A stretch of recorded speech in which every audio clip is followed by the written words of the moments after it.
बंदी छोड़ सतगुरु रामपाल जी परमेश्वर जी की जय हो। परमपिता परमात्मा सारी सृष्टि के रचनहार कुल मालिक असंख्य ब्रह्मांडों के स्वामी जगत गुरु तीनों लोकों में प्रवेश करके सबका भरण पोषण करने वाले राजाधिराज आत्माधार नाथों के नाथ देवों के देव महादेव सर्वेश्वर महेश्वर मृत्युंजय अजरो अमर आदि अनादि सनातनी प्रभु जगत पिता जगदीश्वर श्री श्री 1008 की उपाधि के वास्तविक अधिकारी अकाल मूर्त शब्द स्वरूपी राम वासुदेव सर्वगतम ब्रह्म परम पूज्य प्रथम पूज्य परम संत परम पुरुष परम धनी परम दयालु सत्य कबीर हक्का कबीर अल्लाहु अकबर बाखबर अल्लाह ताला जगत के तारणहार जगत के मुक्तिदाता जगत के जगन्नाथ हारे के सहारे हिंदुओं के राम मुसलमानों के अल्लाह सिखों के वाहिगुरु ईसाइयों के मसीह दया के सागर दया निधि करुणा के सागर करुणा निधि स्वयंभू परिभू संकट मोचन कष्ट हरण मंगल करण दुख भंजन अविगत कबीर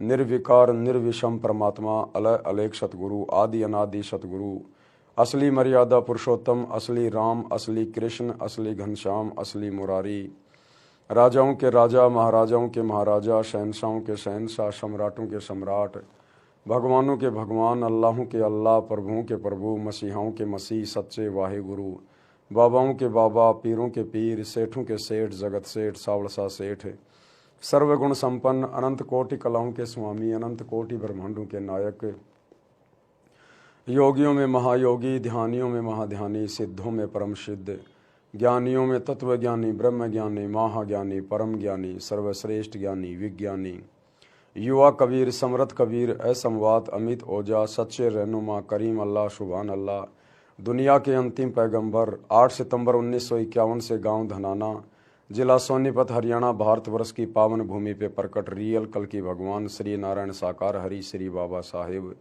नूर अनंत परमात्मा संत श्रोमणी सतगुरु रामपाल जी परमेश्वर जी के चरण कमल में साध संगति से जुड़े हुए देश विदेश से आप और हम सभी सत्सेवक भाई बहनों का अनंत कोटि दंडवत प्रणाम।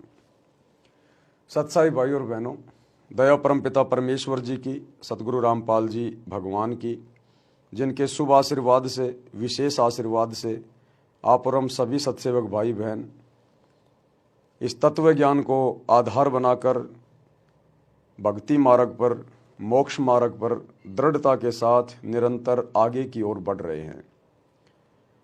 भाई और बहनों, इस कलयुग की पिछली पीढ़ी में सतगुरु रामपाल जी परमेश्वर जी की विशेष रजा से आप और हम सभी सत्सेवक भाई बहन साध संगति से जुड़े हुए हैं, क्योंकि साध संगति सतलोक के लिए परमात्मा की सतभक्ति का ट्रेनिंग सेंटर है। साध संगति से जुड़कर ही हम अपने गुरु को परमात्मा के रूप में जान सकते हैं, पहचान सकते हैं। और वर्तमान में पूज्य गुरुदेव जी आप और हम सभी आत्माओं के लिए हमें भक्ति मार्ग पर दृढ़ करने के लिए अपने मिशन के तहत हिसार जेल में बैठकर जो विशेष संदेश भेज रहे हैं, इन विशेष संदेश के ऊपर वीडियो बनाने की श्रृंखला जारी है। इसी श्रृंखला में आज हमारा ये 7वें नंबर का वीडियो है, यानी विशेष संदेश नंबर 7 पर आज हम गुरुदेव के ज्ञान आधार से उन्हीं के आशीर्वाद से विश्लेषण करेंगे। भाई और बहनों, गुरुदेव की बहुत बड़ी रजा हो रही है। गुरुदेव के कर कमल से लिखित बहुत सारी पुस्तकों के ऊपर सैकड़ों की संख्या में 2-2, 3-3 घंटे के वीडियो बन चुके हैं। जैसे यथार्थ भक्ति बोध का सरलार्थ, इस पुस्तक पर वीडियो बन चुके हैं। बरवाला कांड की सच्चाई, करोथा कांड की सच्चाई, भ्रष्ट जज कुमारक पर न्यायालय की गिरती गरिमा, सृष्टि रचना, इन पुस्तकों पर वीडियो बन चुके हैं। धरती पर अवतार पुस्तक पर वीडियो बन चुके हैं। भक्ति और भगवान पर वीडियो बन चुके हैं। कबीर सागर के सरलार्थ पे लगभग 60 वीडियो 3-3 घंटे के बन चुके हैं। मुक्ति बोध पर 31 वीडियो बन चुके हैं। और फिलहाल पूज्य गुरुदेव के विशेष आशीर्वाद से रोजाना रात्रि 8 बजे जीने की राह पुस्तक पर वीडियो बन रहे हैं। ये जीने की राह पुस्तक पर जो वीडियो बनाए जा रहे हैं, आज उसका पार्ट नंबर 4 चलेगा लाइव रात्रि 8 बजे इसी फेसबुक पेज पवन दासिस लाइव के ऊपर। और ये आम समाज के लोगों के लिए बहुत ही ज़्यादा महत्वपूर्ण वीडियो होंगे, इसलिए जीने की राह पुस्तक पर जो वीडियो बन रहे हैं, आप सभी भगत भाई बहनों ने इन वीडियोज़ को ज़्यादा से ज़्यादा शेयर करना चाहिए। और आप जो जुड़े हुए हैं गुरुदेव से, जिन्होंने गुरुदेव से उपदेश प्राप्त कर रखा है, उन भाई बहनों को चाहिए कि साथ संगति की वीडियो आप जी ज़्यादा से ज़्यादा देखें, ताकि आप जी वर्तमान में भक्ति पर दृढ़ होकर लगे रहें और मर्यादा तोड़ने से बचें। तो चलिए भाई और बहनों, शुरू करते हैं आज पूज्य गुरुदेव जी के मुख कमल से विशेष संदेश नंबर 7।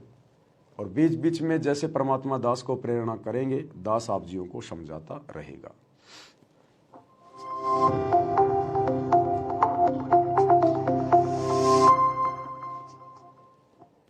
सत साहिब। बंदी छोड़ सतगुरु रामपाल जी भगवान की जय हो। हमें हमारे पूज्य गुरुदेव जब भी सत साहिब बोले तो हमने सत साहिब का जवाब सत साहिब में नहीं देना है, केवल उनके नाम का प्यारा सा जयकारा लगा देना है। जय बंदी छोड़ की जय हो परमात्मा की, या फिर बंदी छोड़ सतगुरु रामपाल जी भगवान की जय हो। हाँ, यदि हमारे भगत भाई बहन हमारे को सत साहिब बोले तो हम प्यार से सत साहिब का जवाब सत साहिब में दे सकते हैं, लेकिन गुरु को सत साहिब का जवाब सत साहिब में नहीं दिया जाता है। जिस प्रकार यदि आपके पिता आपसे हाथ मिलाना चाहें तो आप जी हाथ नहीं मिलाओगे अपने पिता से, आप उनके चरण छुओगे जैसे पहले हम छुआ करते थे, या हाथ जोड़ के झुक के आप उनको प्रणाम करोगे कि प्रणाम पिताजी। इसी प्रकार सतगुरु रामपाल जी हमारी आत्मा के पति हैं, हमारे पिता हैं, परमेश्वर हैं। और सत साहिब का जवाब सत साहिब में अपने बाप को नहीं दिया जाता है, अपने बाप के पैर छुए जाते हैं, दंडवत किया जाता है। तो जब भी हमारे गुरुदेव कभी सत साहिब हमें बोलें तो हमने तुरंत दंडवत प्रणाम करना है, यदि भी हमारे सामने है तो। यदि सामने नहीं है तो फिर हमने उनके नाम का जयकारा लगाना है कि बंदी छोड़ सतगुरु रामपाल जी भगवान की जय हो।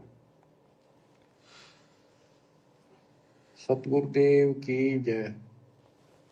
बंदी छोड़ कबीर साहिब जी की जय। बंदी छोड़ गरीबदास जी महाराज जी की जय। स्वामी राम देवानंद जी गुरु महाराज जी की जय हो।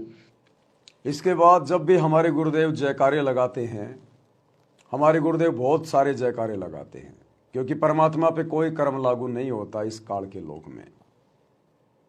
कर्म आप और हम जीव आत्माओं के ऊपर लागू हैं, इसलिए हमने केवल पतिव्रता पद पे रह के भक्ति करनी है। एकमात्र जयकारा हमने अपने गुरु जी का ही लगाना है और किसी का नहीं लगाना। तो आपने नोटिस किया होगा, जब भी गुरुदेव तीनों समय की आरती हमें सिखाने के लिए कि आरती कैसे की जाती है, जिसके वीडियो रिकॉर्ड कर रखे हैं, जब भी गुरुदेव तीनों समय की आरती में बोलते हैं तो सबसे पहले जयकारे लगाते हैं। कोई भी सत्संग करते हैं सबसे पहले बहुत सारे जयकारे लगाते हैं, गरीबदास जी का, स्वामी रामानंद जी का, बहुत सारे धामों का। लेकिन आपने नोट किया होगा, और तो सभी जयकारे गुरुदेव लगाते हैं, लेकिन एक जयकारा हम सभी भगत भाई बहन लगाते हैं, और वो है अपने गुरुजी का जयकारा।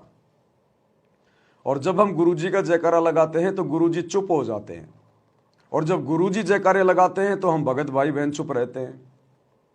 क्या मतलब है इसका? इसका मतलब ये है कि बाकी जयकारे तो गुरुजी लगा रहे हैं, और जब गुरुजी का जयकारा लगाने का समय आता है तो हम सभी भाई बहन चुप हो जाते हैं, हम केवल अपने गुरुजी का ही जयकारा लगाते हैं।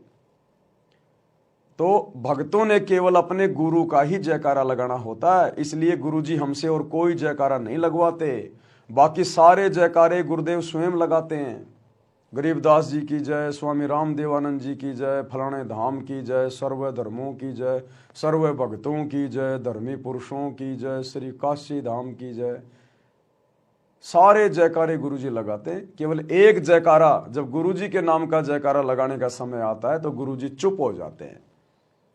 यानी भक्तों ने केवल अपने गुरु का ही जयकारा लगाना होता है। यदि आपने किसी और का जयकारा लगाया, क्योंकि गुरु यानी परमात्मा, और परमात्मा के अलावा सभी जीव हैं, और जीव का जयकारा लगाने का मतलब है उसकी पूजा करना, पतिव्रता धर्म से नीचे गिरना।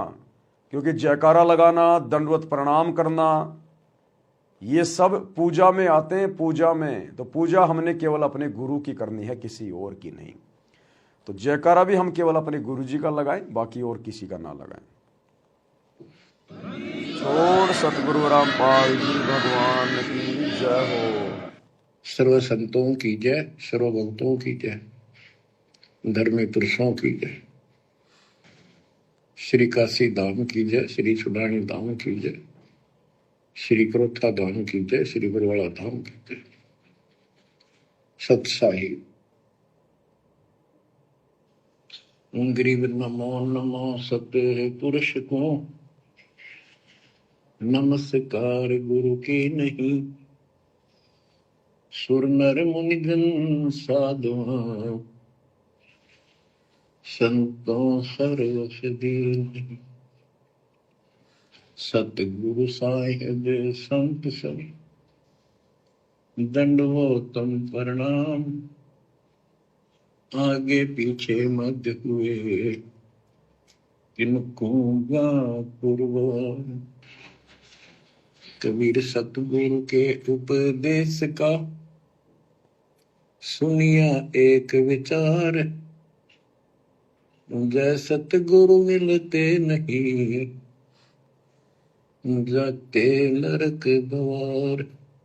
जितना हो सके हम अपने गुरुदेव भगवान की महिमा करें, जितना हो सके अपने गुरुदेव भगवान की मर्यादाओं में रहें। हमारी सोच, हमारे विचार हमारे गुरुदेव भगवान के इर्द गिर्द रहनी चाहिए, इर्द गिर्द।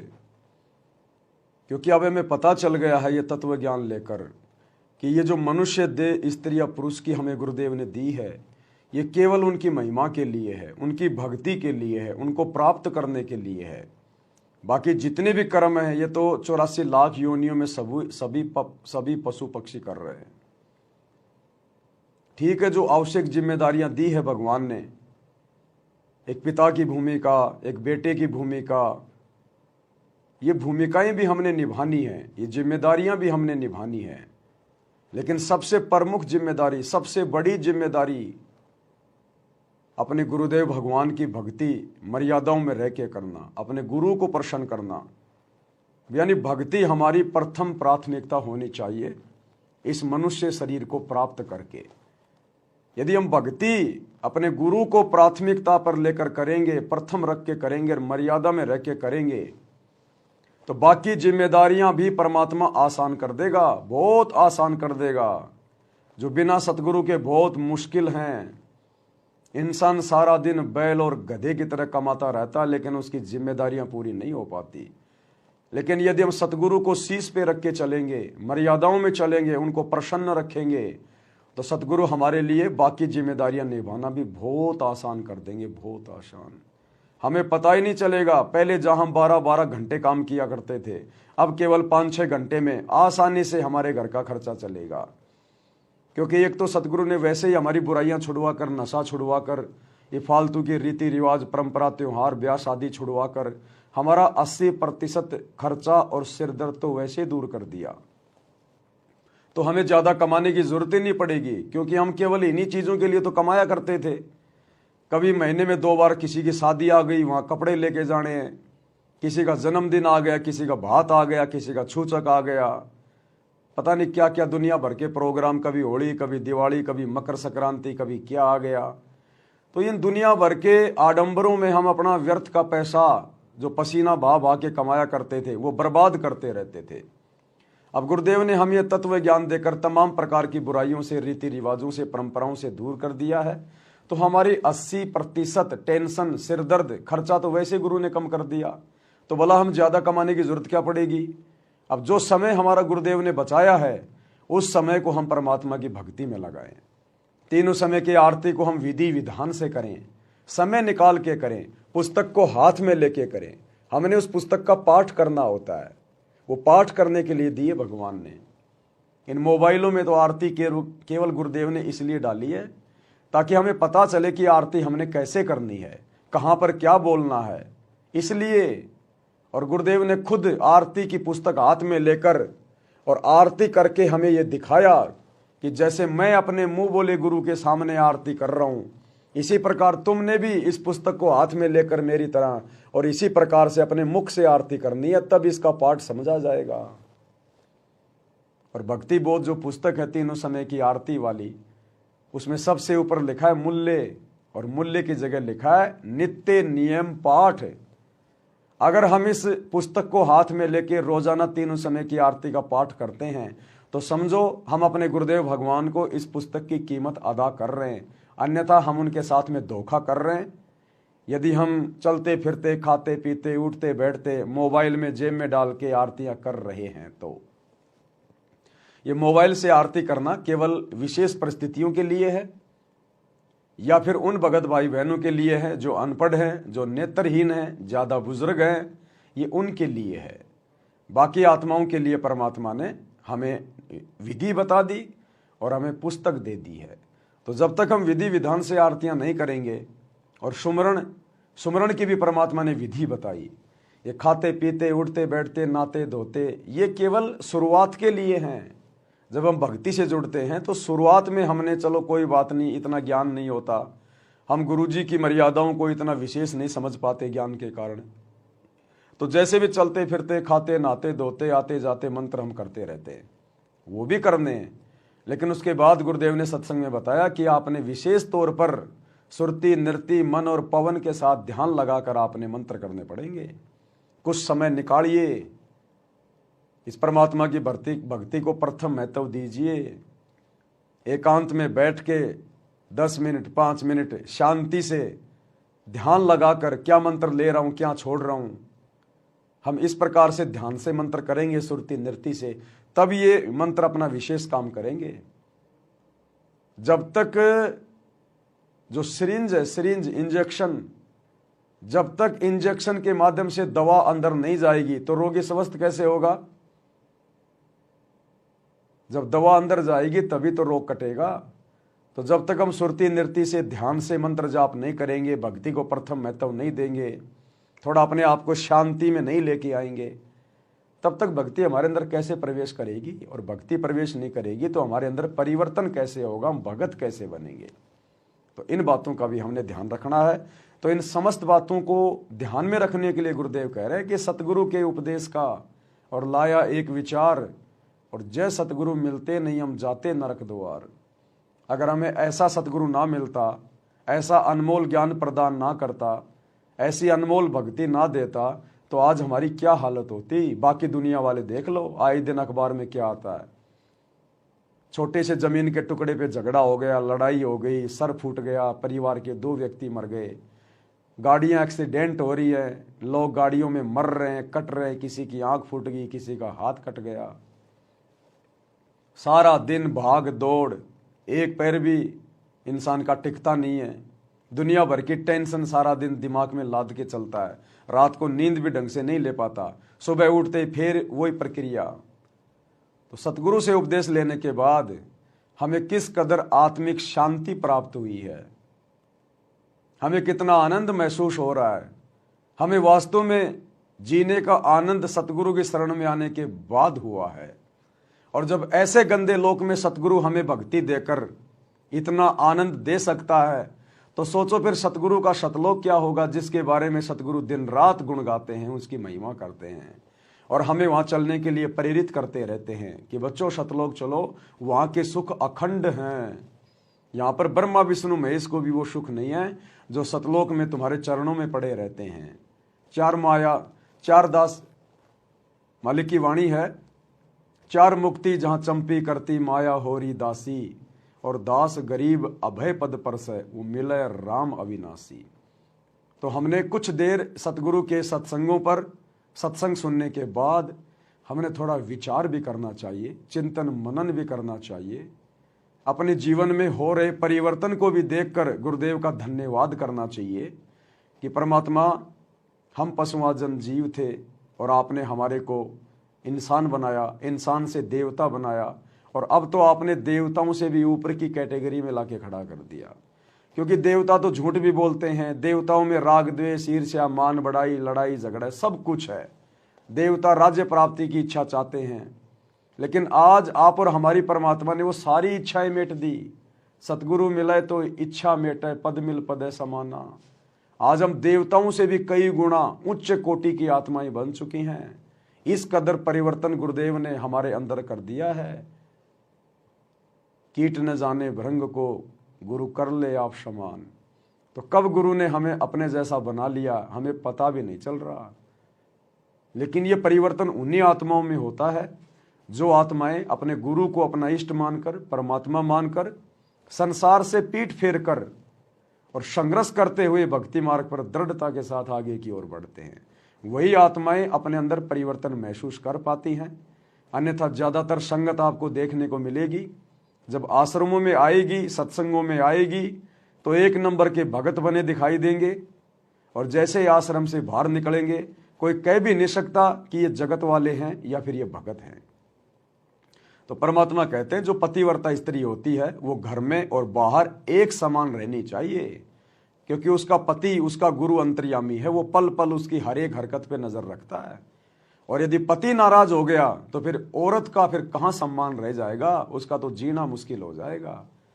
तो हम आत्मा हैं, हमारे गुरु हमारे पति परमेश्वर हैं, और ये अंतर्यामी हैं, समर्थ हैं, दिव्य दृष्टा हैं। हम इनसे कुछ भी नहीं छुपा सकते, अपनी मन की बात भी हम अपने गुरु से नहीं छुपा सकते। इसलिए मन में भी बहुत सोच समझ के विचार करें। जब भी हम कभी अपने गुरुदेव के बारे में बोलें या सोचें तो हमने ये सोचना चाहिए कि मैं गुरु जी के बारे में नहीं सोच रहा, मैं गुरु जी के बारे में नहीं बोल रहा, मैं परमात्मा कबीर जी के बारे में बोल रहा हूँ, परमात्मा कबीर जी के बारे में सोच रहा हूँ। हमने इस तरह सावधानी रखकर चिंतन मनन अपने गुरुदेव के विषय में करना चाहिए। अगर जरा भी त्रुटि हो गई तो परमात्मा हमसे कोसों दूर हो जाएंगे। इसलिए हमने गुरुदेव के उपदेशों पर, गुरुदेव के वचनों पर, गुरुदेव के सत्संगों पर हमने चिंतन मनन भी करना चाहिए ताकि हम आगे बढ़े। नरक द्वार में दूत सब करते खेचा तान, उनसे कभू नहीं छूटता फिरता चारों खाने। कबीर चार खानी में भरमता, कबहू न लगता तार। सो फेरा सब मिट गया, मेरे सतगुरु के उपकार। बिना सतगुरु की सच्ची भक्ति के या आम इंसान तो छोड़िए, देश का राजा भी, ब्रह्मा विष्णु महेश भी अपने एक छोटे से संस्कार में परिवर्तन नहीं कर सकता। छोटे से संस्कार में श्री विष्णु जी को नारद जी का श्राप लगा था। ये तीन लोक का भगवान अपने उस प्रारब्ध में परिवर्तन नहीं कर पाया। अपने भतीजे नारद का श्राप भोगने के लिए पृथ्वी पर त्रेता में रामचंद्र रूप में आना पड़ा, रामचंद्र रूप में, बिना सतगुरु की सच्ची। और बाली को मारा था त्रेता युग में, द्वापर में उसको भुगतना पड़ा, द्वापर में उसको अपना वो कर्म काटना पड़ा। आज पता नहीं भाई और बहनों, स्पीकर डबल डबल बोल रहा आज। तो बिना सतभक्ति के तीन लोक के भगवान भी अपने प्रारब्ध का कर्म नहीं काट सकते, संस्कार नहीं काट सकते, इनको भी भोगना पड़ता है। फिर आम व्यक्ति की भला क्या औकात। इसलिए हमने अपने गुरुदेव के सत्संगों पर हमने विचार करना चाहिए कि मेरे गुरुदेव भगवान ने किस कदर मेरे कर्म काट दिए हैं। तो इस प्रकार हमने अपने गुरुदेव भगवान का धन्यवाद करना चाहिए, चिंतन मनन करना चाहिए कि परमेश्वर आपकी शरण में आए बिना यहाँ की जो परम शक्ति है, ब्रह्मा विष्णु महेश है, वो भी अपने कर्म नहीं काट सकते। और आपने परमात्मा हमें अपनी शरण में लेकर हमारे जन्म जन्मांतरों के कर्म काट दिए, युगों युगों के पाप कर्म काट दिए। हम 84 लाख योनियों में जाने थे, वहाँ कष्ट उठाने थे। हे परमात्मा, आपने अपनी शरण में लेकर हमें गधे कुत्ते सूअर बनने से बचाया। हमारे भाग्य में ना जाने आगे क्या क्या संकट थे, क्योंकि ये कलयुग चल रहा है। इस समय केवल हमारे पाप कर्म बचे हुए थे, पुण्य हम पहले के युगों में खा चुके थे, खर्च कर चुके थे, और पाप कर्मों के कारण ना जाने क्या क्या दुख हमारे ऊपर आने थे। लेकिन आपके शरण में आने के बाद आपने हर प्रकार से हमारे पाप कर्मों का सत्यानाश कर दिया। कबीर जब ही सतनाम हृदय धर्यो भयो पाप को नाश, और जैसे चिनगारी अग्नि की पड़े पुराने घास। तो ऐसे दीन दयाल सतगुरु की हम जितनी महिमा करें, जितना गुणगान करें, उनके सत्संगों पर हम जितना चिंतन मनन करें, बार बार उनका धन्यवाद करें, उतना ही कम है। जय जय सतगुरु मेरे की, जय जय सतगुरु मेरे की, सदा साहिबी सुख से वसियो, अमरपुरी के डेरे की। जय जय सतगुरु मेरे की, जय जय सतगुरु मेरे की, सदा साहिबी सुख से वसियो, सतलोक के डेरे। निर्विकार निर्भय तू ही, और सकल वैमान, वेदी साधो और सकल वैमान, सब पर तेरी साहिबी, सब पर तेरी साहिबी, तुझ पर साहिब नाम, निर्विकार निर्भय। निर्विकार निर्भय तू ही, और सकल भयमान, सब पर तेरी साहिबी, तुझ पर साहिब नाय। आज हमें ऐसी समर्थ शक्ति सतगुरु के रूप में प्राप्त हुई है। असंख्य ब्रह्मांडों के स्वामी, जाके अर्ध रोम पर शकल पशौरा। ये पूरी सृष्टि 21 ब्रह्मांड काल के, 7 संख ब्रह्मांड अक्षर पुरुष के, सतलोक जिसका और छोर नहीं, ऊपर के तीनों लोक जिनके विषय में कहा नहीं जा सकता, ये सकल सृष्टि जिस कबीर भगवान के आधे बाल के ऊपर ठहरी हुई है। ऐसा समर्थ परमात्मा जो आज हमें सतगुरु के रूप में प्राप्त हो गया, जहाँ के अर्ध रूम पर शकल पसारा, ऐसे पूर्ण ब्रह्म हमारा। तो आप और हम कितने सौभाग्यशाली हैं। ये निर्विकार परमात्मा है, निर्भय है, निडर है। इनके अलावा सृष्टि में सब जीव हैं जो भी देव महादेव हैं, और वे सभी भयभीत रहते हैं। देवता राक्षसों से भयभीत रहते हैं। देवताओं का राजा इंद्र 24 घंटे भयभीत रहता है, कहीं राक्षस हमला करके राज्य ना छीन लें, कहीं पृथ्वी पर कोई मेरा इंद्र का पद प्राप्त करने योग्य कोई तप ना कर रहा हो, कोई भक्ति ना कर रहा हो। ब्रह्मा विष्णु महेश दुखी, हमेशा भयभीत। अक्षर पुरुष भी दुखी, वो भी भयभीत। 21 ब्रह्मांड का स्वामी काल भी भयभीत कि कहीं परमात्मा आकर जीवों को सतलोक ना ले जाए, मैं क्या खाऊंगा, मैं भूखा मर जाऊंगा। और आम प्राणियों के तो फिर औकात ही क्या है। धरती का राजा भयभीत। जैसे 4 साल पूरी होती हैं, 5वां वर्ष शुरू होता है, चुनाव आते हैं, 24 घंटे उसकी घिग्गी बंदी रहती है। 24 घंटे टेंशन, रात को गोली खा खा के सोता है कि अब की बार पीएम रहूंगा नहीं रहूंगा, अब की बार सीएम रहूंगा नहीं रहूंगा। एक सरपंच को चिंता शुरू हो जाती है, अगली बार क्या होगा, हारूंगा या जीतूंगा।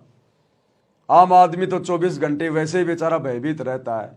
किसी के ऊपर कर्जा चढ़ा हुआ है तो मांगने वालों का डर, परिवार के पालन पोषण में सारा दिन बेचारा भटकता रहता है। तो कहते हैं यदि सकल सृष्टि में एकमात्र कोई समर्थ है, निर्विकार निर्भय निडर है, तो केवल कबीर भगवान है। कबीर परमात्मा, देवों का देव। और वे देवों के देव आज हमें सतगुरु रामपाल जी के रूप में प्राप्त हैं। तो परमेश्वर हमें भी अपने जैसा बनाएंगे। बलिहारी गुरु आपना, घड़ी घड़ी 100 बार, मानु से देवता की आकृत न लाई बार। गुरु को कीजिए दंडवत कोटि कोटि प्रणाम, और कीट न जाने भृंग को, यूं सतगुरु कर ले आप समान। तो सतलोक ले जाने के लिए सतगुरुदेव भगवान हमें अपने जैसे गुणों से युक्त करेंगे। हम जीव हैं, हम पीव नहीं बन सकते, लेकिन पीव के कुछ गुण हमने अपने अंदर लाने पड़ेंगे। उनकी भक्ति से, उनके आशीर्वाद से, मर्यादाओं में रहकर सतभक्ति करने से, तब हम सतलोक के अधिकारी बनेंगे। और उसी के लिए गुरुदेव ने पूरी प्रोसीजर शुरू कर रखी है। उसी के लिए ये इतना संघर्ष, सत्संग, मर्यादा, एक भगत की भूमिका करके गुरुदेव हमें समझा रहे हैं कि एक भगत कैसा होना चाहिए, भक्ति मार्ग पर किस कदर उसने दृढ़ता के साथ मर्यादाओं में रहकर आगे बढ़ना चाहिए। ये सत्संग कर करके काललोक के कष्ट दुख परमात्मा ने हमें क्यों समझाए, क्यों बताए, ताकि यहाँ से हमारी आस्था हटे और सतलोक के सुखों में हमारी आस्था लगे। तभी तो हम ऊपर बढ़ेंगे, तभी तो हम सतलोक जा पाएंगे। अगर हमारी आस्था यहीं पर थोड़े बहुत सुख प्राप्त करके बनी रही तो भाई परमात्मा कहते हैं जहाँ आशा तहाँ बासा होई, मन कर्म वचन सुमरियो सोई। तो फिर बात वो की वो रह जाएगी। अगर पार नहीं हुए तो क्या फायदा फिर इस भक्ति पर लगकर इतनी मर्यादा निभाना, इतना संघर्ष करना, इतना समय देना, फिर क्या फायदा हुआ। तो भाई और बहनों, हमारा टारगेट केवल एक ही होना चाहिए। चाहे आप धरती पर राजा बन जाएं इस भक्ति से, चाहे आप महाराजा बन जाएं, चाहे आपको कितने सुख हो जाएं, लेकिन हम रोज 1 या 2 बार अवश्य चिंतन करें कि मेरा टारगेट क्या है, मेरा मकसद क्या है, मैं भक्ति कर क्यों रहा हूं। क्या ये सुख प्राप्त करने के लिए, क्या ये भौतिक सुख सुविधाओं का आनंद उठाने के लिए? नहीं, ये आनंद तो मैं करोड़ों बार राजा रहकर ब्रह्मा विष्णु महेश बनकर भोग चुका हूं, मेरे हाथ कुछ भी नहीं लगा। मेरा एकमात्र टारगेट, मेरा लक्ष्य केवल सतलोक है। और सतलोक के लक्ष्य को प्राप्त करने के लिए मेरे मार्ग में कोई वस्तु बाधा ना बन जाए। यदि कोई वस्तु बाधा उत्पन्न कर रही है तो चिंतन करना चाहिए कि कौन सी वस्तु आड़े आ रही है, उस बाधा को हटाने का प्रयास करना चाहिए। इसी को कहते हैं सत्संगों के ऊपर चिंतन मनन करना, मंथन करना, ताकि हमारा रास्ता क्लियर रहे और काल हमें किसी भी प्रकार से धोखा ना दे सके, हमें यहां पर फंसा ना सके। तब जाकर हमारी बात बनेगी।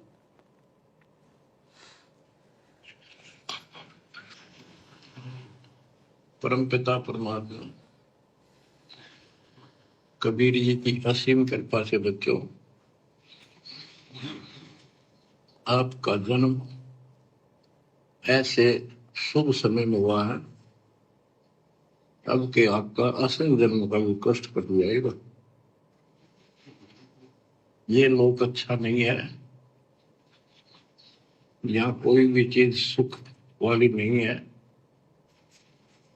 आज हमने ये काल के द्वारा हमें मूर्ख बना कर रखा हुआ है, भूल भुलैया कर रखी है, संपत्ति संतान रूपी खिलौने देकर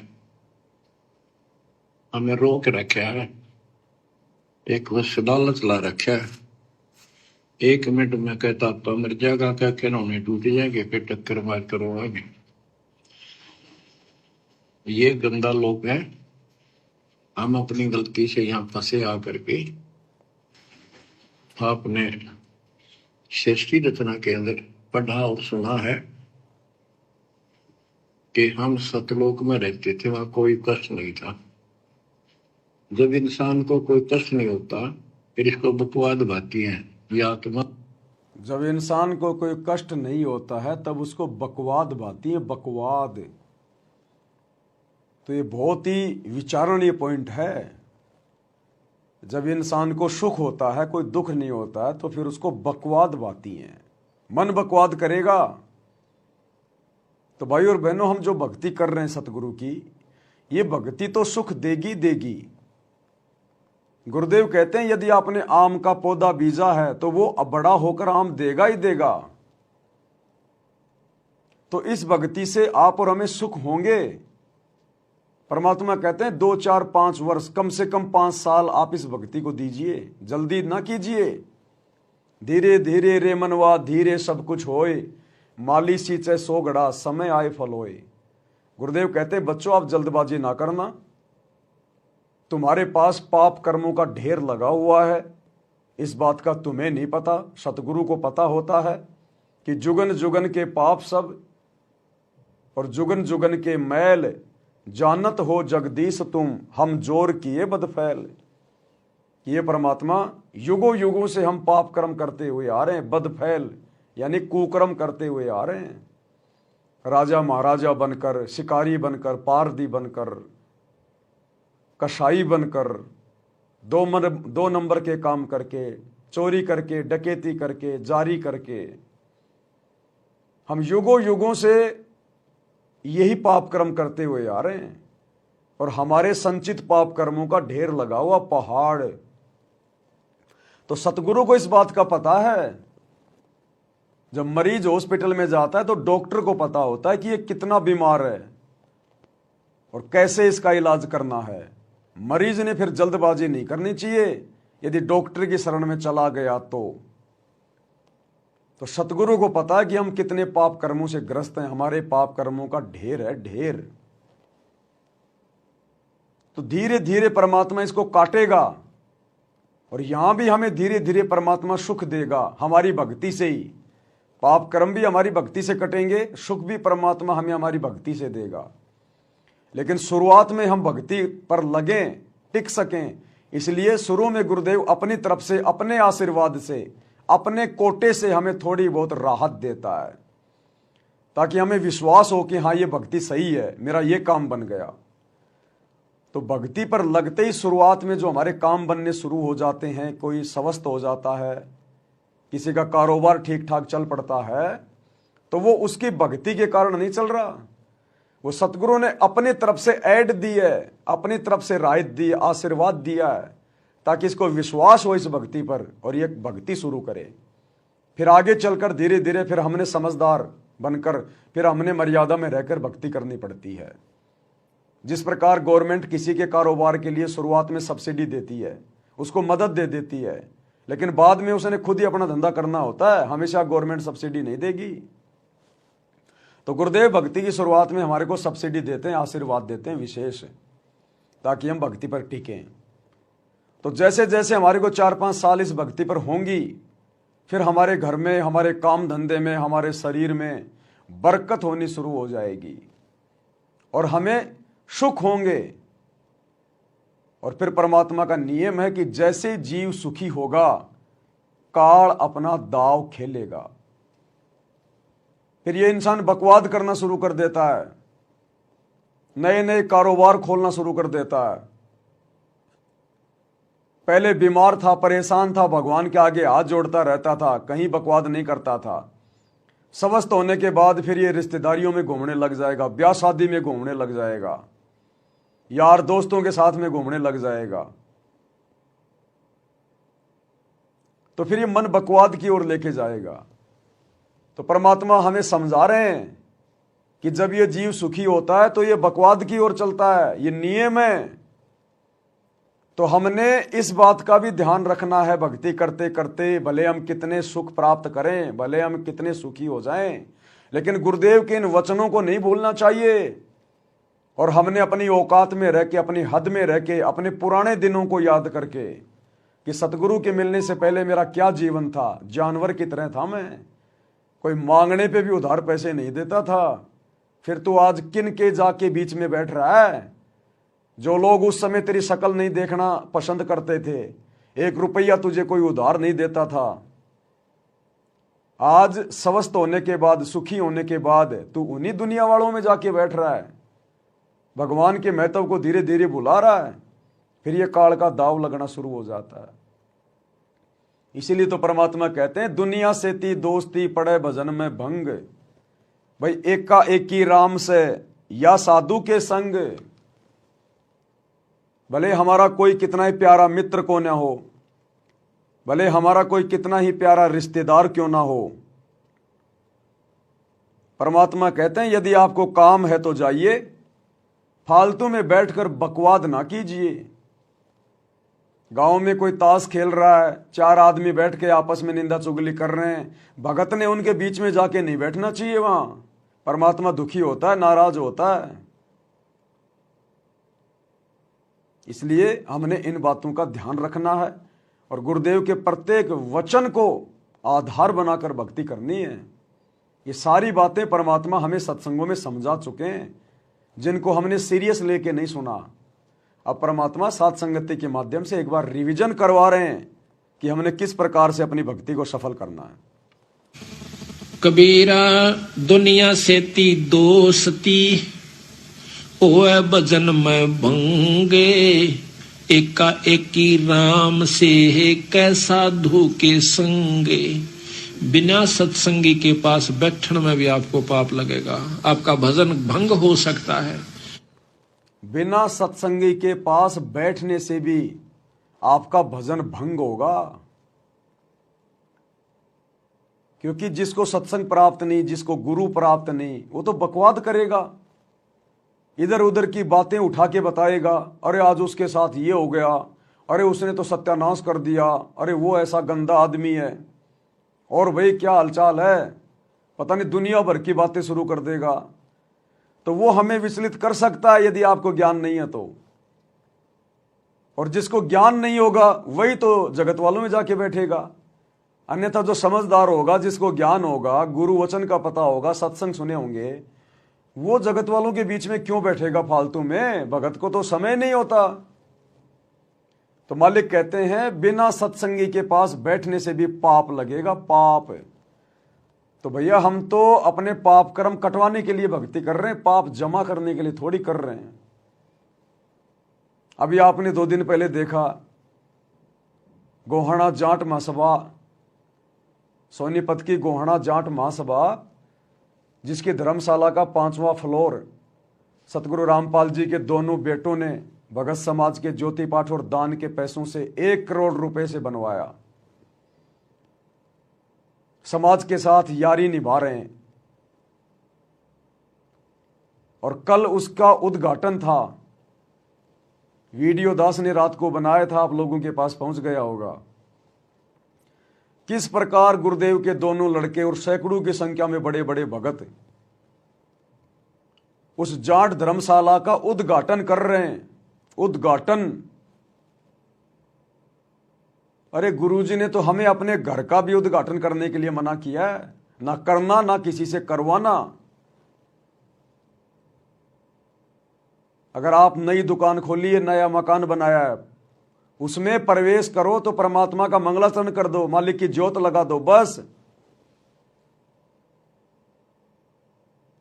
अब वो जाट समाज के लोग, उन्होंने तो बीजेपी के नेताओं को बुलाया, इधर से संत रामपाल जी के दोनों बेटों को बुला लिया।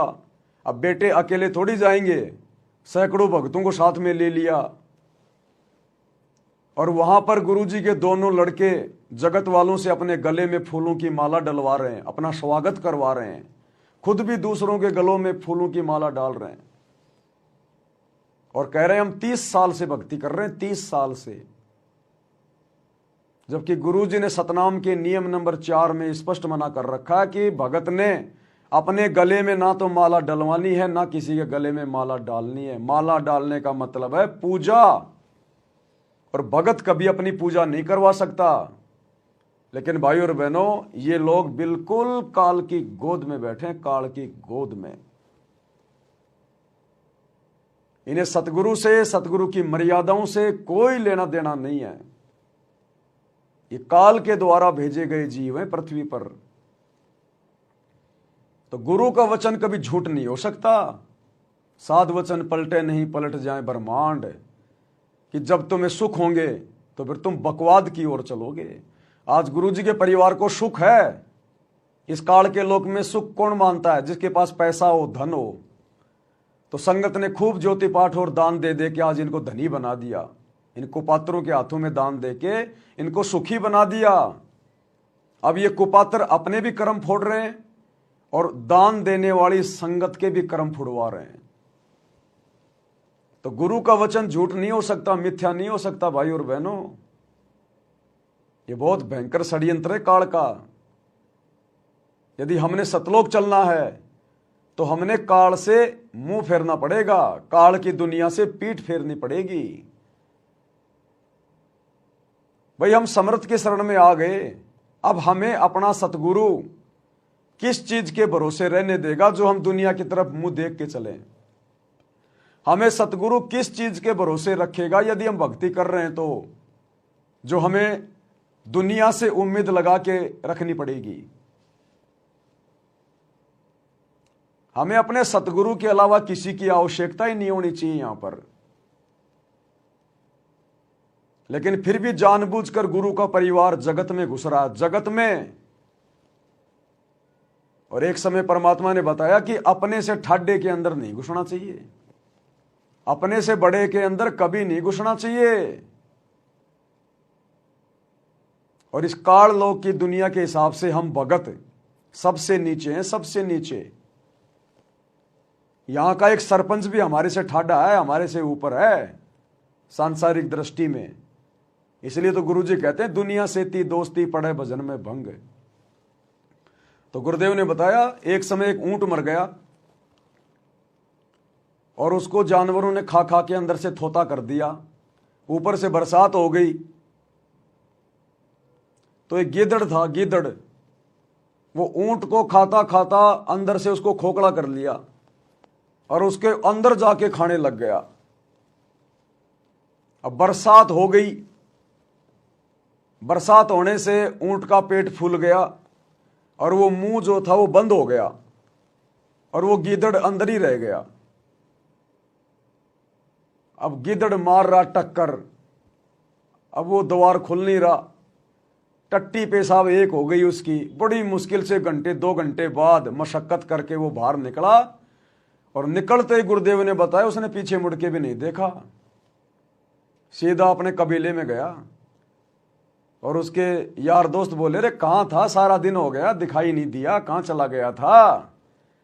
तो गिद्धड़ ने कहा भैया चला कहाँ गया था, आज एक एक्सपीरियंस तो हो गया। क्या? बोला अपने से ठाड्डे के अंदर कभी नहीं घुसना चाहिए, अपने से बड़े के अंदर कभी नहीं घुसना चाहिए। तो भाई और बहनों, वैसे तो बहुत सारी घटनाएं, बहुत सारे उदाहरण गुरुदेव हमें दे चुके हैं, लेकिन अब हमने गुरुदेव के परिवार को देखकर, क्योंकि आने वाले समय में गुरुदेव का परिवार जिस कदर अपनी दुर्गति करवाएगा यहां पर, क्योंकि हम भक्ति कर रहे हैं, मजाक नहीं कर रहे। ये नियम, ये मर्यादा सतगुरु की सबके लिए समान है, चाहे गुरु का परिवार हो या चाहे 1000 किलोमीटर दूर बैठा हुआ कोई बिहार का भगत हो। ये तो आप और हमारी सोच है, नादान सोच है कि गुरुजी ने अपने परिवार को छूट दे रखी होगी, या गुरु का परिवार गुरु के लिए कोई विशेष होगा, या कोऑर्डिनेटर या गुरुजी के साथ में रहने वाले कोई विशेष होंगे। अगर डॉक्टर के बेटे को भी कैंसर हो गई है और डॉक्टर उसका इलाज कर रहा है, तो उस बेटे के लिए भी वही परहेज होंगे जो एक गांव के कैंसर के व्यक्ति के लिए होंगे। अब यदि वो डॉक्टर का बेटा ये समझ कर कि मेरा बाप तो डॉक्टर है, मेरा क्या बिगड़ेगा, और वो परहेज नहीं निभा रहा, जो मर्जी खा रहा पी रहा है, टाइम पे दवाई भी नहीं ले रहा, तो भैया वो कैंसर ना तो डॉक्टर देखेगी ना बेटा देखेगी। तो इसी प्रकार सतगुरु रामपाल जी का परिवार, उनके बेटा बेटी, भाई बंधु रिश्तेदार और ये कोऑर्डिनेटर इसी गलतफहमी में जी रहे हैं कि गुरुजी तो मेरा बाप है, गुरुजी तो मेरा पति है, गुरुजी तो मेरा मामा है, गुरुजी तो मेरा भाई है। कोऑर्डिनेटर सोच रहे हम तो गुरुजी के साथ आश्रम में रहा करते थे, हमें तो गुरुजी बहुत अच्छे से जानते हैं।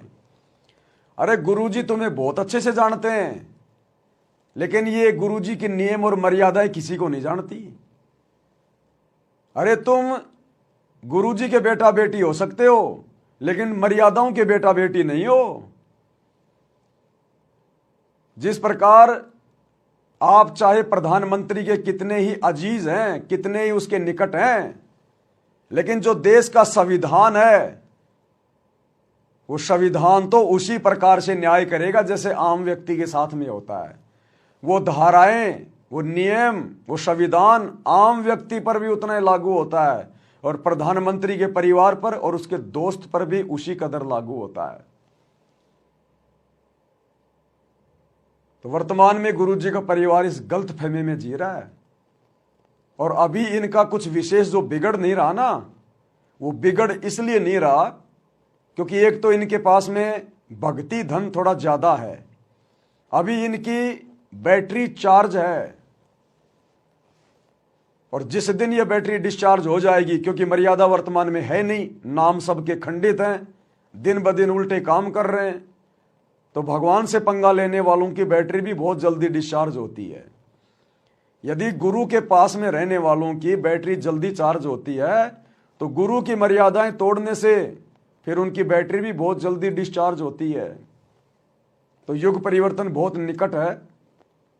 ये आसमान को छूते हुए दिखाई देने वाले गुरु जी के परिवार वाले ये कब पाताल लोक में समा जाएंगे पता भी नहीं चलेगा, देखते ही देखते।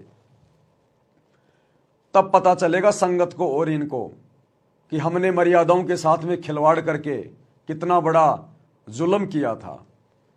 और तब पता चलेगा कि ये गुरु समदृष्टि है, समदृष्टि। ये अपनी किसी भी आत्मा में कोई भेदभाव नहीं करता। तो भाई और बहनों, हमने इन घटनाओं से भी शिक्षा लेनी है। जिस कदर काल प्रेरणा से गुरु को और भक्ति को हल्के में लेकर, मर्यादाओं को हल्के में लेकर, जिस कदर गुरु का परिवार आज काल की गोद में बैठकर तांडव मचा रहा है, भक्ति और भगवान को हल्के में ले रहा है। इसलिए परमात्मा कहते हैं जरा सा सुख होता है ये मन बकवाद की तरफ दौड़ता है, बकवाद की तरफ। तो भक्ति करते करते हमने गुरु के इन वचनों को विशेष तौर पर ध्यान रख कर आगे बढ़ना है। हे भगवान, हे गुरुदेव, कहीं ये मन मेरे साथ में कोई धोखा ना कर दे, कहीं मेरे साथ में कोई खेल ना खेल जाए। रोजाना रात्रि को सोने से पहले आपने चिंतन करना चाहिए, आज पूरे दिन मैंने क्या किया, मैंने कोई मर्यादा तोड़ने वाला काम तो नहीं कर दिया, मेरे से ऐसी कोई छोटी मोटी गलती तो नहीं हो गई।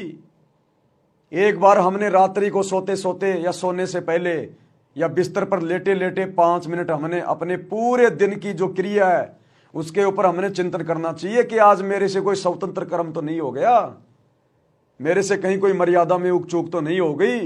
अगर हुई है जाने अनजाने में तो परमात्मा से नाक रगड़ रगड़ के क्षमा याचना करनी चाहिए। तब हमारी भक्ति सफल होगी। जब हम अपने अतीत को देख के चलेंगे और भविष्य की चिंता रखेंगे कि हमने तो सतलोक जाना है, यहां नहीं रहना, हमने यहां पर पांव फंसा के नहीं रखना। हम सैकड़ों बार, करोड़ों बार, कोटि जन्म तू राजा की ना मिटी न मन की आशा। भाई सुरपति दुखिया, भूपति दुखिया, रंक दुखी जो है बपरीती हो।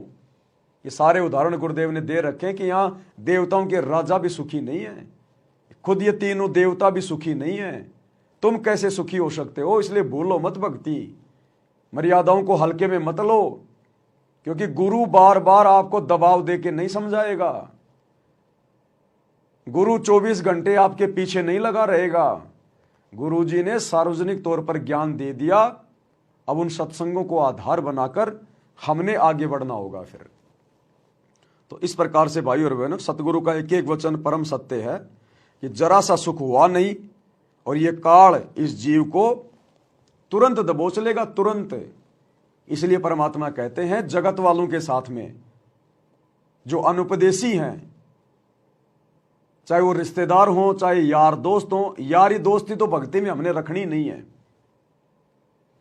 यदि हमारा कोई यार दोस्त भी है तो हमारा गुरु है, गुरु।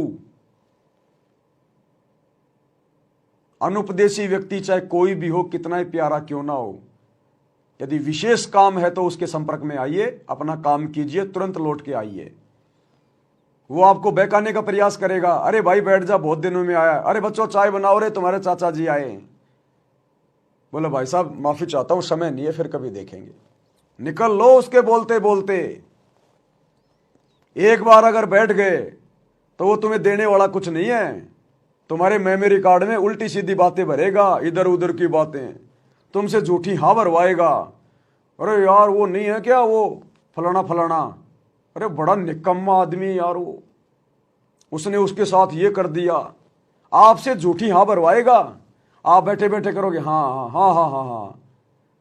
निंदा चुगली में हाँ मिला के परमात्मा के दोषी बनोगे, और उसके घर की चाय पी के, उसके घर का पानी पी के पाप के भागी बनोगे, क्योंकि वो अनुपदेशी है। उसके ऊपर तो 3 लोक का भार चढ़ा हुआ है, पाप कर्म है उसके।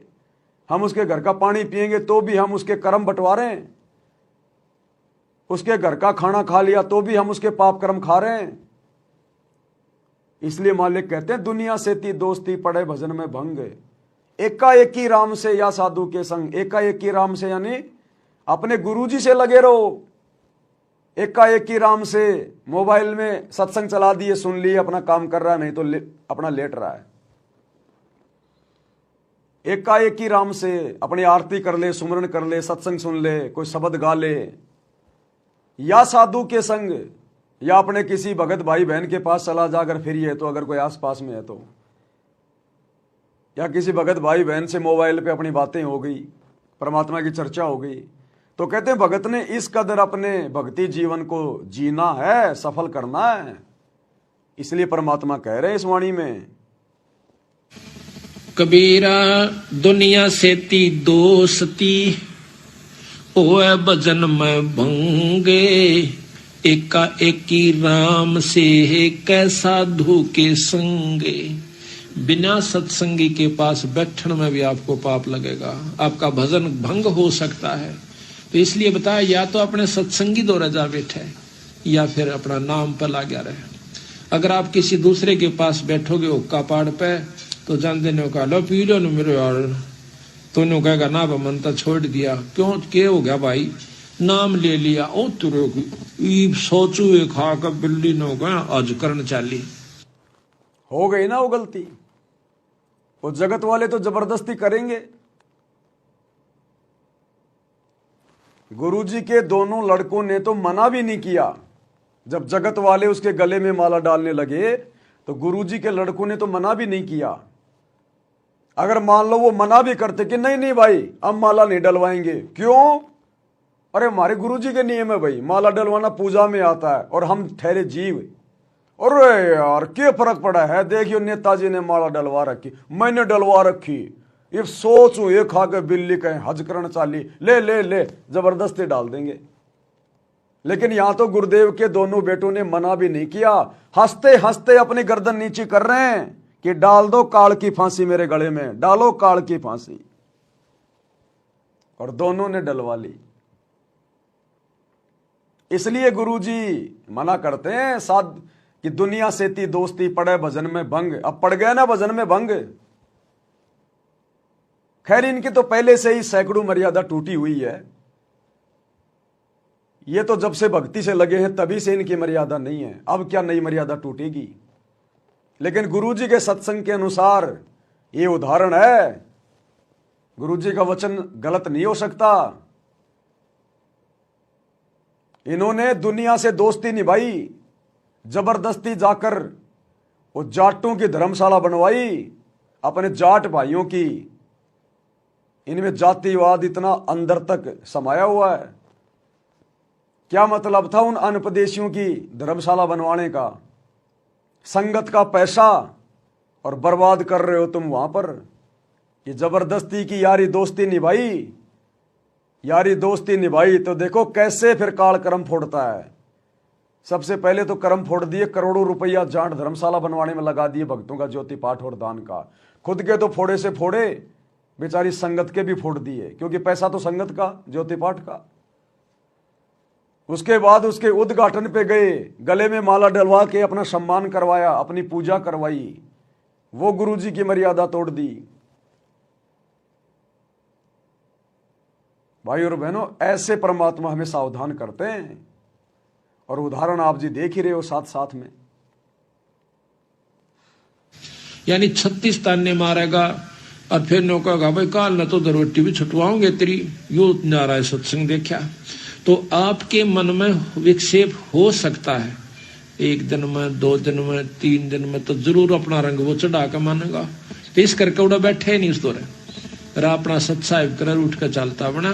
कोई प्रेमी दौरा बैठे, प्रेमी नहीं है तो अपनी कैसेट ला ले, कैसेट भी नहीं है तो अपना नाम सुमन लाग जा, खेत में चला जा, घूमे जा, भजन करे जा, अपना डोला पर हंडे जा, वैसे बैठ कर ले जा, डेके में धूप में कोठड़े का गए अपनी चारपाई ना गए। तो कहते हैं कबीरा रसरी पाँव में के सोवै सुख चैन, यो श्वास नंगारा कूच का तेरा बाज रहा दिन रहने। परमात्मा कहते हैं कबीरा रस्सी पाँव में तू के सोवे सुख चैन, कि तेरे पैरों में तो काल की रस्सी पड़ी हुई है और तू मस्ती में है, तुझे मर्यादाओं का कोई ख्याल ही नहीं है, गुरुजी के वचनों का तुझे कोई डर ही नहीं है। कहते हैं बेटा क्या सो रहा है, अभी तू 21 ब्रह्मांड में बैठा है, सतलोक में नहीं है, जो तू इतना खुल के मर्यादाओं को हल्के में ले रहा है। इस काल में फंसाते हुए 1 सेकंड भी नहीं लगती, 1 सेकंड भी। तो भाई और बहनों, जिन्होंने सतलोक जाना है, क्योंकि सत्संग उनके लिए किए जाते हैं, मर्यादा उन भक्तों के लिए होती हैं जिनको सतलोक जाना होता है।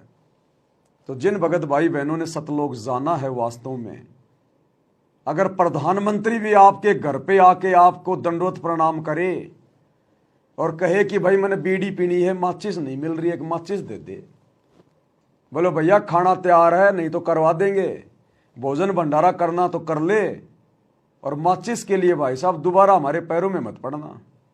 ये माचिस तो अगर हमें कोई 3 लोगों का राज दे दे तो भी हम उसकी तरफ थूकने वाले भी नहीं हैं। ये कुकर्म करने के लिए माचिस नहीं देंगे, बुराई करने के लिए नहीं देंगे।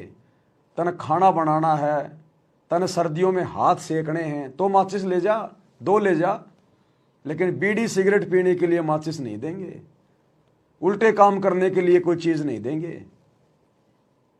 हमने तो इस कदर यहां पर दृढ़ और सावधान रहना है, फिर परमात्मा पीठ पीछे खड़ा रहेगा, पीठ पीछे। 21 ब्रह्मांड का काल भी हमारा बाड़ बाका नहीं कर सकता, फिर यहां की शक्तियों की तो औकात क्या है? क्योंकि हमारे को समर्थ का साथ है, सबका रिमोट समर्थ के हाथ में, वहीं जाम कर देगा वहीं। जैसे गरीबदास जी एक समय अपने घोड़े को लेके और कहीं जा रहे थे, तो रास्ते में उनका घोड़ा बिदक गया। घोड़ा बिदक गया उनका, अब वो तो मालिक की लीला थी, उन्होंने बिदकाया, उनका घोड़ा बिदक गया और दूर भाग गया खेतों में।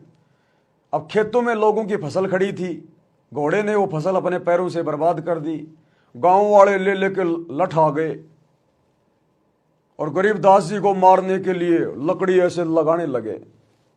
उसी समय गरीबदास जी ने यूं हाथ कर दिया, वो सारे के सारे आदमी जैसे थे वैसे के वैसे वो पत्थर से बन गए, ऐसे कैसे खड़े हो गए, स्तब्ध, ना अलय ना डुलय, जाम हो गए।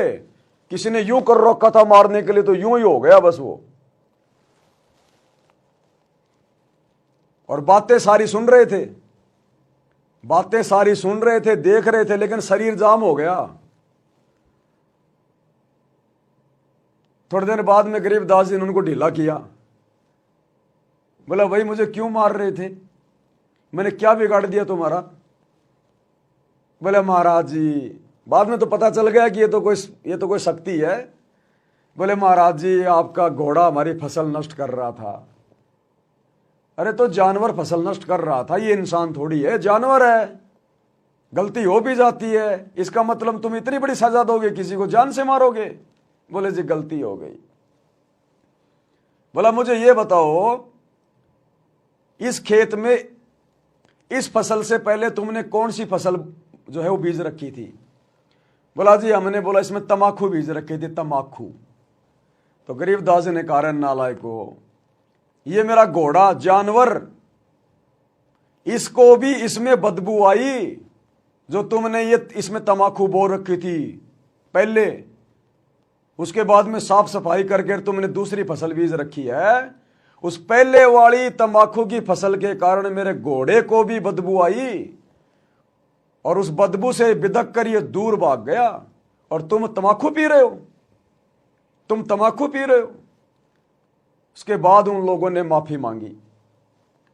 तो कहने का मतलब है जैसे गरीबदास जी ने उनको बिल्कुल जाम कर दिया अपने आशीर्वाद से, इसी प्रकार हम उसी गरीबदास के रूप में जो 350 साल पहले आए थे कबीर परमात्मा, वही कबीर परमात्मा आज हमारे गुरुदेव के रूप में है, सतगुरु रामपाल जी के रूप में।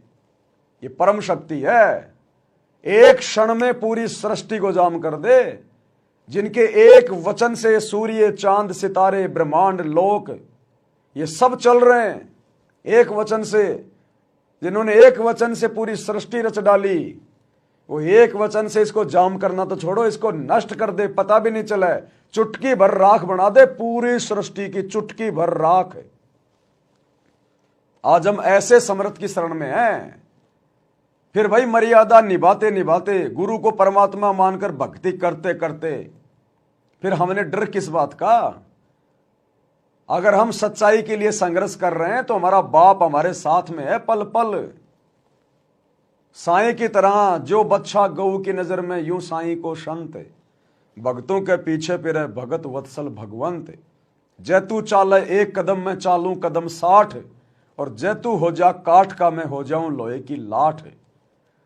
तो फिर हमने डरने की क्या जरूरत है? हम किसी का बुरा करते नहीं, अपनी तरफ से गलती करते नहीं, और भक्ति कर रहे हैं समर्थ की, तो फिर हमने घबराने की जरूरत क्या है? अरे यहां तो अगर कोई किसी मुख्यमंत्री का रिश्तेदार है, किसी प्रधानमंत्री का रिश्तेदार है, वो भी शेर खान बन के घूमता है, शेर खान, जबकि लेना एक देना दो उसके पास में। बस इसी बात को लेकर कि मेरा मामा सीएम है, ओ मेरा ताऊ जी विधायक है, इसी बात को लेकर वो फूले फिरते हैं।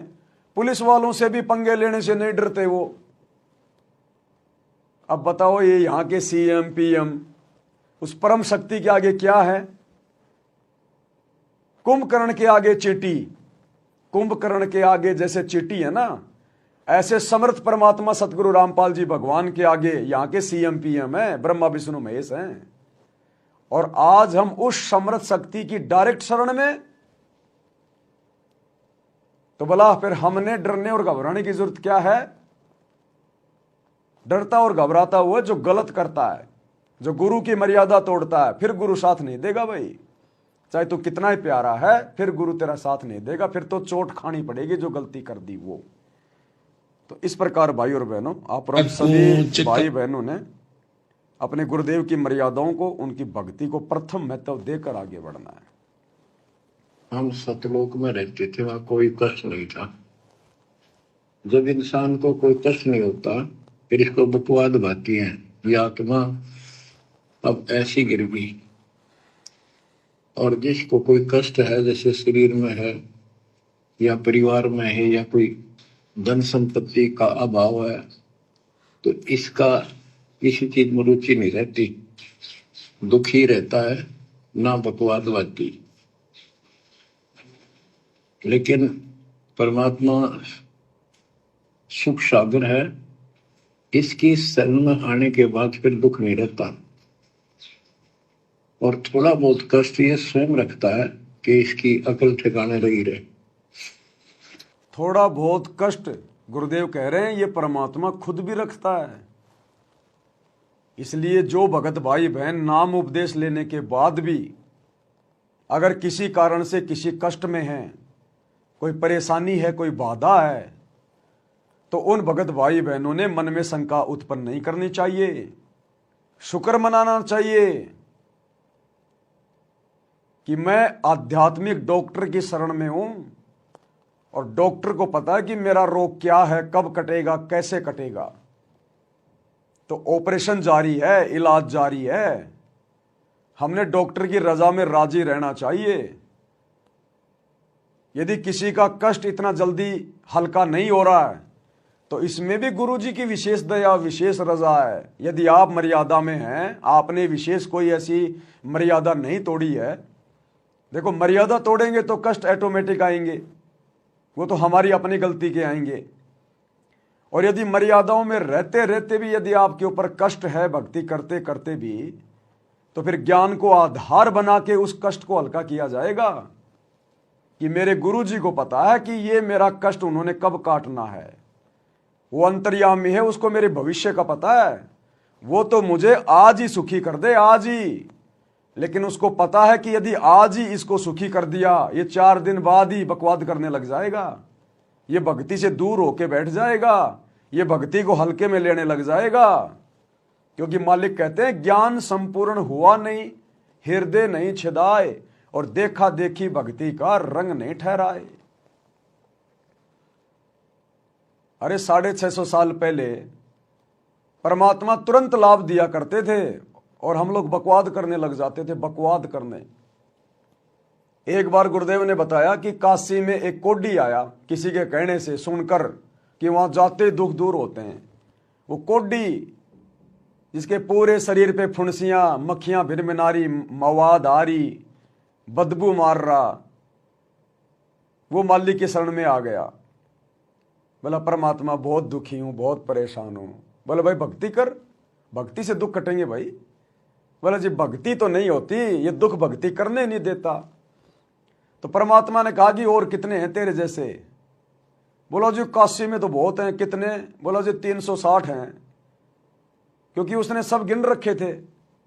अब एक गांव में कोई शराबी है, आप उससे पूछ लो कि इस गांव में और कितने शराबी हैं, वो अपनी पार्टी के सभी लोगों का एड्रेस रखता है। बोला जी 360 हैं। तो बोला सबको ले आ।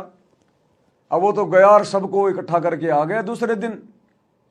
अब परमात्मा ने उनके दर्द को देखकर और सबको परमात्मा ने आशीर्वाद देके तुरंत ठीक कर दिया। 2-4 दिन में बिल्कुल उनका कोड साफ है। अब गुरुजी बता रहे हैं कि 2-4-5 दिन तक जब तक उनको वो दर्द था तब तक तो वो सत्संग में आते थे, सेवा पानी करते थे। और जैसे उनका वो रोग ठीक हुआ बिल्कुल स्वस्थ, उसके बाद तो कोट पैंट पहन के आने लगे, बढ़िया बढ़िया कपड़े पहन के, और जवाई की तरह आके बैठने लगे सत्संग में। और कोई कह दे भगत जी वह सेवा कर ले, क्यों तू कर ले। इसलिए सतगुरु रामपाल जी भगवान को पता है, क्योंकि 650 साल पहले यही भगवान आया था। और ये हम नीचों की हर प्रकार की हरकतों से, गलतियों से, हमारी आदतों से परिचित है। इसलिए वर्तमान में ये परमात्मा जानबूझ के हल्का फुल्का कष्ट रखता है। अब वो कष्ट इसलिए भी रखता है कि हो सकता है अभी हमें ज्ञान नहीं है। अगर सुखी कर दिया तो बिना ज्ञान के हम गफलत करना शुरू कर देंगे, और परमात्मा चाहता नहीं कि मेरे बच्चे मेरे से दूर हो जाएं। इसलिए वो अभी आपको पूरा सुख नहीं दे रहा, हल्का फुल्का दुख दे के रख रहा है, ताकि ये सत्संग में आता रहे दुख के बहाने। या फिर परमात्मा को पता है इस बात का कि इस आत्मा के पाप कर्म कितने हैं और किस प्रकार से इसका इलाज करना है। क्योंकि हॉस्पिटल में जाने के बाद तो डॉक्टर को पता चलता है कि सर्दी जुकाम किसको है, कैंसर जैसा रोग किसको है। तो भाई सर्दी जुकाम वाला तो 4 दिन में भी ठीक हो जाएगा, और कैंसर वाले को भैया 2 साल भी लग सकती हैं। अब वो ये ना कहे कि देखो जी वो मरीज मेरे साथ में आया था, वो तो 4 दिन में छुट्टी लेके गया, मेरे को 2 साल हो गए, काहे का डॉक्टर है। अरे भैया उसको रोग भी तो हल्का था, उसके पाप कर्म भी तो हल्के थे, और तेरे नालायक युगों युगों के पाप कर्म जमा हो रहे हैं, युगों युगों के पाप कर्म। अब एक तो कपड़ा थोड़ा सा मैला है, वो तो पानी और साबुन लगाने से साफ हो जाए, और एक किसी जो है मैकेनिक का कपड़ा है वो पूरा का पूरा काला हो रहा है, तो भैया उसको तो फिर ड्राई क्लीन करवानी पड़ती है, और ड्राई क्लीन करने वाला 2-3 दिन लेता है। तो कहने का मतलब है इन सभी उदाहरणों को ध्यान रखकर, चाहे हम सुखी हैं चाहे हम दुखी हैं, यदि ज्ञान समझ में आ गया कि धरती पर इस ज्ञान से बढ़कर ज्ञान नहीं, और इससे बढ़कर कोई मोक्ष मार्ग नहीं, और गुरु से बढ़कर कोई परमात्मा नहीं, तो फिर हमने अपने गुरु की रजा में राजी रहना चाहिए कि परमात्मा दास ने स्वयं को आपके चरणों में समर्पित कर दिया है। हे मालिक, मैं आपका मरीज, जन्म और मरण का रोगी, आप मेरे डॉक्टर। परमात्मा जैसा आप चाहो वैसा करना। यदि मैं बकवाद भी करूं तो परमात्मा मेरी मन की बातों को ना सुनना, आप अपने दास की मन की बातों को ना सुनना, परमात्मा नजरअंदाज कर देना। जैसा आप चाहो परमात्मा वैसे ही अपने दास को भक्ति पे रखो। तो सतगुरु भगत की इस प्रकार की सोच से कि इसने दुखी होते हुए और अपने गुरु में कोई दोष पैदा नहीं किया, उल्टा अपने गुरु जी से प्रार्थना कर रहा है, मिन्नतें कर रहा है, तो गुरु फिर प्रसन्न होगा, और प्रसन्न होगा तो गुरु तुम्हारी सोच भी बदल देगा, गुरु तुम्हारे दुखों को सुखों में बदल देगा। और जो कष्ट तुम्हारा 2 साल बाद कटना था, परमात्मा उसको साल भर में काट देगा, साल भर में। तो इसलिए हल्के फुल्के दुख परमात्मा खुद भी जानबूझ के रखता है। खुद परमात्मा कहते हैं अपनी वाणी में कि भाई सुख के माथे पत्थर पड़ो जो नाम हृदय से जाए, और बलिहारी उस दुख के ऊपर जो पल पल नाम रटाए। कि भगत ने तो उस दुख के ऊपर दुखी नहीं होना चाहिए, ज्ञान को आधार बना के चिंतन करना चाहिए कि ये मेरे ऊपर जो दुख है ना, ये मेरे से भक्ति करवा रहा है, भक्ति। आज इस दुख के कारण मेरे को पल पल परमात्मा याद आ रहा है, पल पल। अरे एक ऐसा व्यक्ति जो कभी भक्ति करता ही नहीं, और जब वो भयंकर रूप से बुखार से पीड़ित हो जाता है या और कोई रोग हो जाता है, उसको पीड़ा होती है शरीर में, चाहे कोई भी हो, आप जी देख लेना, हे राम हे राम, हे परमात्मा, हे मालिक, हे हो दर्द हो गया, हे परमात्मा। उस पीड़ा ने उस नास्तिक आदमी को भी परमात्मा याद दिला दिया। तो इसी प्रकार भाई और बहनों, ये हल्के फुल्के जो दुख हैं, जो कष्ट हैं, ये हमें परमात्मा याद दिलाते रहेंगे। हम अपने गुरुजी के आसपास रहेंगे, अपने गुरुजी से हम जुड़े रहेंगे। और एक बार सुख हो गए ना, तो फिर उठा के बैट बल्ला, फिर वो क्रिकेट खेलने के लिए दौड़ लेगा कि अब मैं ठीक हो गया, अब मैं फटाफट दौड़ूंगा, फटाफट मैं चौके छक्के लगाऊंगा। अब उधर से फिर वो कार्ड लगा देगा चौके छक्के उसके कि हाँ बेटा, मैं भी तो इसी बात का इंतजार कर रहा था कि तू जल्दी से चौके छक्के लगाने लायक हो जा। इसलिए सतगुरु को पता है कि अगर इसको तुरंत ठीक कर दिया, अगर इस बीमारी से, इस परेशानी से, तो फिर ये काल के पाड़े में खड़े होकर चौके छक्के लगाने लग जाएगा और अपना सत्यानाश करवा लेगा। इसलिए भाई और बहनों, हमने परमात्मा की रजा में राजी रहना चाहिए। हमने गुरु की शरण ग्रहण कर ली, गुरु के द्वारा बताई गई मर्यादा और भक्ति हम कर रहे हैं, तो बाकी रोग काटना, परेशानियां ठीक करना फिर ये गुरु के ऊपर है। आप ये ना सोचो कि गुरु जी को पता नहीं है मेरी परेशानी के बारे में। गुरु जी को तो 84 लाख योनियों में अगर किसी सूक्ष्म से सूक्ष्म अगर जीव को भी कोई प्रॉब्लम है, कोई चिंता है, परमात्मा उसकी चिंताएं भी जानता है और उसका भी समाधान करता है। फिर आप और हम तो 5-6 फुट के हैं और बोल सकते हैं, रो सकते हैं और डायरेक्ट उनकी शरण में हैं, तो क्या हमारे बारे में गुरु जानता नहीं होगा? इसलिए मन में ये भाव भी आ जाना कि क्या पता गुरु जी को मेरे बारे में पता है कि नहीं है, ये भी गुरु जी के प्रति अविश्वास को दर्शाता है। तो हमने इतना भी नहीं सोचना है, चीटी पायल बाजे पैर, सतगुरु सुनता है सब लहर। अंतर्यामी एक तुम आत्म के आधार, और जो तुम छोड़ो हाथ तो फिर मोह कौन उतारे पार। तो सतगुरु पर शौपन में भी दोष नहीं देखना है, और जिस हाल में रखे, क्योंकि भाई और बहनों, राजाओं को राज्य भी इसी ने दिया हुआ है उनके पिछली भक्ति के कारण, और भिखारियों को भिखारी भी इसी ने बना रखा है पिछले जन्मों में भक्ति ना करने के कारण।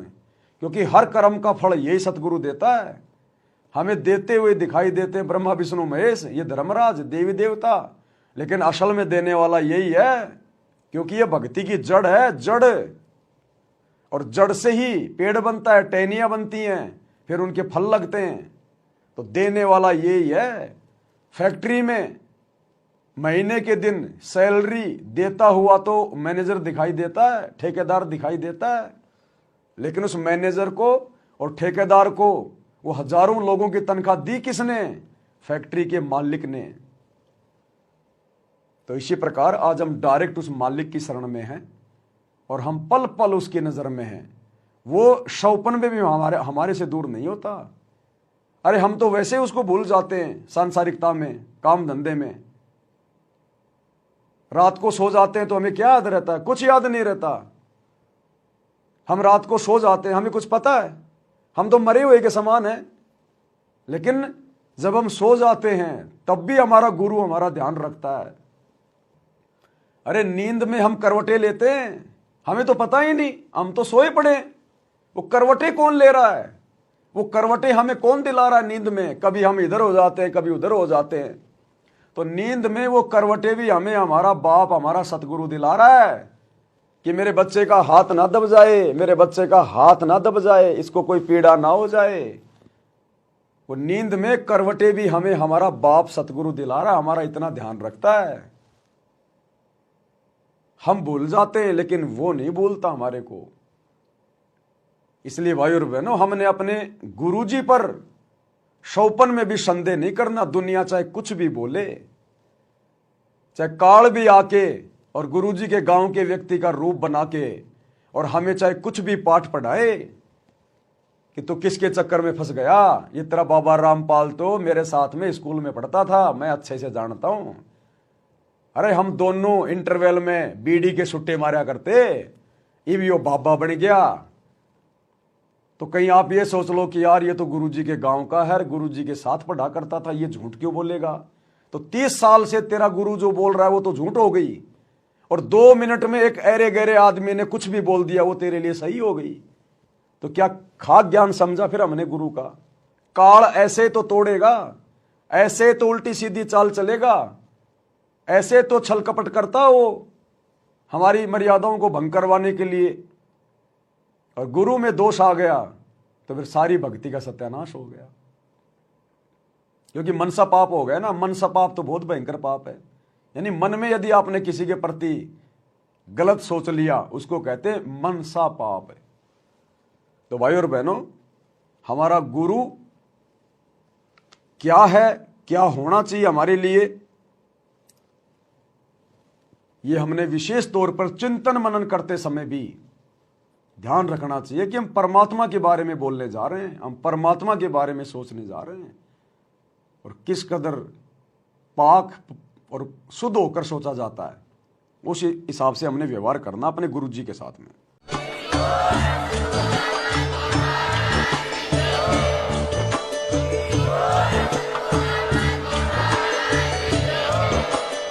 भाई जो गुरु बचन पे डट गे, कट गे फंद 84 के, कट गे फंद 84 के, कट गे फंद 84 के।